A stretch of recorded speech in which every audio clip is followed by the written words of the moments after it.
What amount of energy is released from glucose during lactic acid fermentation?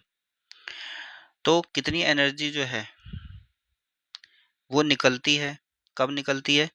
जब glucose का lactic acid fermentation जब होता है तो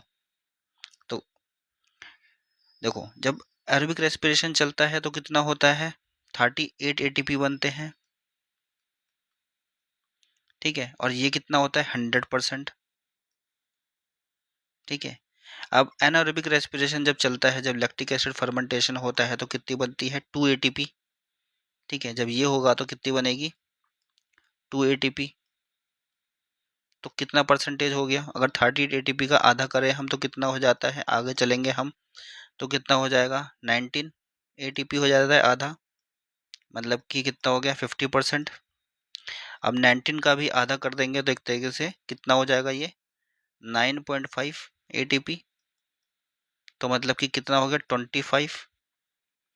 25 का भी अगर हम आधा, सॉरी 9.5 का अगर हम आधा करेंगे, मान लीजिए 9 है, ठीक है, 4.5 हो गया।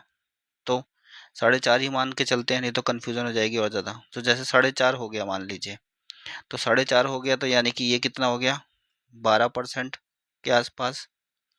और 4.5 का भी आधा कर दिया जाए तो अब होगा 2, ठीक है।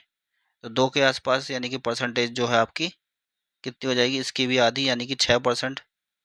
तो कितनी होनी चाहिए? 2 एटीपी पर परसेंटेज कितनी होनी चाहिए?